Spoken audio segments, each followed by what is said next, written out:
ஸ்ரீ மகரிஷி துல்லிய நாடி ஜோடத்திலிருந்து இந்த வீடியோ நான் பண்ணிட்டுருக்கேன். முக்கியமான விஷயம் பிஸ்னஸ், ஜாப் அண்ட் கேரியர், இதை பற்றி தான் இந்த வீடியோவில் நான் சொல்கிறேன். இப்போ இந்த ஓலைச்சுவடி நான் படிக்கும்பொழுது தான் எனக்கு அதை தோணுச்சு. ஏன்னா ஒரு மனிதனுடைய வாழ்க்கையை பற்றி மட்டுமே சொல்வது பயனில்லை. இதை போல் எத்தனையோ பேர் இருக்காங்க, எல்லாருக்கும் பயன்பெறட்டும், எல்லாரும் நல்ல விதமாக வாழட்டும்ங்கிற ஒரு பொதுநல மனப்பான்மை தான் என் ஆசை. இந்த ஓலைச்சுவடி படிக்கும்போது என்ன தோணுச்சுன்னா, ஒரு மனிதன் சாதாரணமாக ஒரு வேலை பார்த்துட்டு இருக்காரு. சாதாரணமாக வேலைன்னா அவர் பார்க்கறது சாதாரண கம்ப்யூட்டர் சம்மந்தப்பட்ட வேலையில் இருக்கார். ஆனால் அவருக்கு அந்த வேலை அவருக்கு நிரந்தரம் இல்லைங்கிறது அவருக்கே தெரியல, பார்த்துட்டு இருக்கார். அப்போ அவருக்கு வெளிநாடு போய் வெளிநாட்டில் ஒரு கம்பெனியில் மேனேஜராக இருக்க போறாருங்கிற விஷயம் அந்த ஓலையில் வரும்பொழுது அவர் படிக்கும்போது அவருக்கு பிரமிப்பாக இருக்கு. ஆனால் படித்து முடித்த பிறகு அவருக்கு அந்த வேலை கிடைக்குது, அவர் அதே மாதிரி போறார், அவர் நல்லா இருக்கார். அதை போல ஒரு மனிதனுக்கு எந்த துறை என்பது தேர்வு என்பது தெரியாமலே செஞ்சுட்டு இருக்கா. அதுக்கு பிறகு முயற்சி பண்ணாமல் விட்டுறாங்க. அந்த முயற்சி பண்ணாமல் விடுவது தவறு. ஒரு மனிதனுக்கு ஜீவனாம்சம் கடவுள் எழுத பெற்றது. அதாவது பழைய காலத்துல மகரிஷிகள் ஓலைச்சுவடி எழுதியிருக்காங்க. ஒரு மனிதனை எதை அடிப்படையாக கொண்டு வாழணும். என்னை தேடி ஒரு கிளைண்ட் வந்தாங்க. அவங்க பார்த்தனாக்க இதுக்கு முன்பு தொழில் ஒண்ணுதான் செஞ்சார்.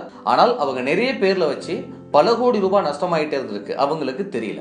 அவர் நிறைய ஜாதகத்தை பார்த்து அவங்களுக்கு இந்த பேர் வை, பொதுவான பேர் வை, சாமி பேர் வை, உங்க அப்பா பேர் வைலாம் சொல்லியிருக்காங்க. எல்லாத்தையும் செஞ்சு பார்த்துட்டு ரொம்ப மன கஷ்டப்பட்டு அவர் என்னை தேடி வரும்பொழுது அவருக்கு நான் சொன்னேன், உங்களுக்கு இந்த மாதிரி பேர்லாம் இல்லைங்கிறத நான் சொல்லலை. இந்த ஓலையில் எழுதப்பட்டதை நான் படிச்சு தான் சொன்னேன்.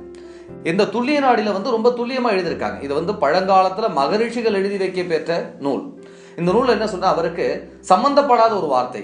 அவருக்கு ஓம் கன்ஸ்ட்ரக்ஷன் அல்லது ஸ்ரீ கன்ஸ்ட்ரக்ஷன், இந்த ரெண்டு பேர் தான் உங்களுக்கு அமையும்ங்கிறத நான் சொன்னேன். அப்ப அவர் என்னை பார்ப்பதற்கு முன்பாக ஒரு முடிவு எடுத்திருக்கார்.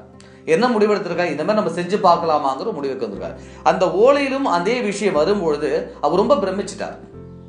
நான் பல நூறு ஜோதிடர்கள் பார்த்துட்டேன், பல நூறு நாடியோட படிச்சிருக்கேன், ஆனால் எல்லாமே ஒவ்வொன்று மாறி சொன்னாங்க. ஆனால் நான் நினைச்சதை சொன்ன ஒரே ஒரு நாடியோட இந்த துல்லிய நூல் தான். இதை போல ஒரு வழிகாட்டின்னு ஒன்று இருக்கு.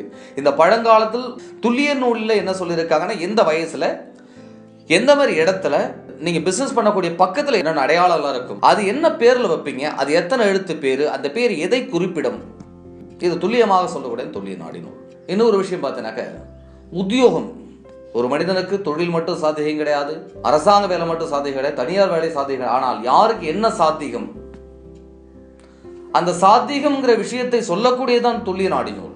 உதாரணத்துக்கு பார்த்தீங்கன்னாக்க, என்னை தேடி வந்தவங்க, அவங்களுக்கு 40 வயசு கடக்கக்கூடிய தருவாய். அவங்க வேலை பார்க்குறாங்க, தனியாரில் தான் வேலை பார்க்குறாங்க. ஆனால் அவங்க 40 வயசில் அரசாங்க வேலை கிடைக்கும் நான் சொல்கிறேன். அவங்க நம்புறதுக்கு உண்டான சாத்தியமே இல்லை. ஆனால் அவங்களுக்கு எதிர்பாராமல் திடீர்னு கிடைக்குது. துல்லிய நாடில் சொல்லப்பட்ட நூல் ரொம்ப உண்மையாக இருக்கு.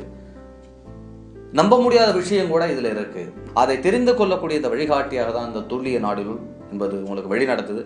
அதை பயன்படுத்திக்கிட்டு அதுக்குண்டான வழிமுறைகளை நீங்கள் பின்பற்றி போகும்பொழுது நல்ல ஒரு வாழ்க்கை என்பது வருமானங்கள், பொருளாதார ரீதியான வளர்ச்சியோடும், நல்ல ஒரு பிஸ்னஸ் டெவலப்மெண்ட்டோடும், நல்ல ஒரு உங்களுடைய வாழ்க்கை ஒரு சொகுசான ஒரு வாழ்க்கை, ரொம்ப லக்ஸரியான வாழ்க்கை நீங்கள் வாழ்வீங்கிறத இந்த வழிகாட்டி மூலமாக உங்களுக்கு சொல்லியிருக்கேன். நன்றி, வணக்கம்.